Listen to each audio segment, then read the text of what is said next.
Hello friends, അപ്പോൾ ഇന്ന് നമ്മുടെ ജ്വല്ലറി മേക്കിങ്ങിൻ്റെ ഫൈനൽ എപ്പിസോഡാണ്. ഇതിൽ നമുക്ക് കിട്ടിയിരിക്കുന്നത് കാട്ടിലും മേട്ടിലും കയറിയിറങ്ങി നമുക്ക് കിട്ടിയത് ഞങ്ങളുടെ ഇവിടെയൊക്കെ പൂച്ചക്കായ എന്നൊക്കെ പറയുന്ന ഒരു സംഭവമാണ്.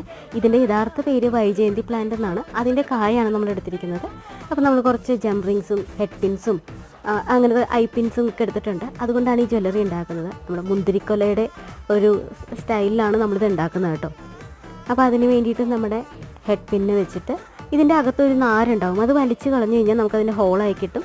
അപ്പോൾ അത് വെച്ചിട്ട് നമുക്കതിൽ കറക്റ്റായിട്ട് നമ്മുടെ സാധാരണ ബീഡ് പോലെ തന്നെ നമുക്ക് സെറ്റ് ചെയ്തെടുക്കാവുന്നതാണ് കേട്ടോ. അത് വളരെ ഈസി ആയിട്ട് ചെയ്യാവുന്നതാണ്. ഇതുപോലെ ചെയ്തിട്ട് ജംറിങ്സിനകത്ത് ഒരെണ്ണം പിന്നെ രണ്ടെണ്ണം അങ്ങനെ നമുക്ക് ഓപ്പോസിറ്റ് സൈഡിലായിട്ട് സെറ്റ് ചെയ്തെടുക്കുമ്പോൾ ഇതുപോലെ മുന്തിരിക്കൊല പോലെ നമുക്ക് റെഡിയാക്കി എടുക്കാം. വളരെ ഈസിയാണ്, നാച്ചുറലാണെങ്കിലും ഭയങ്കര ഭംഗിയാട്ടോ കാണാൻ. അപ്പോൾ ഞാൻ ഇതുകൊണ്ട് തന്നെ ജസ്റ്റ് സാധാരണ പോലെ 2 മടക്കിലെ മാല കൂടെ സെറ്റ് ചെയ്തിട്ടുണ്ട്.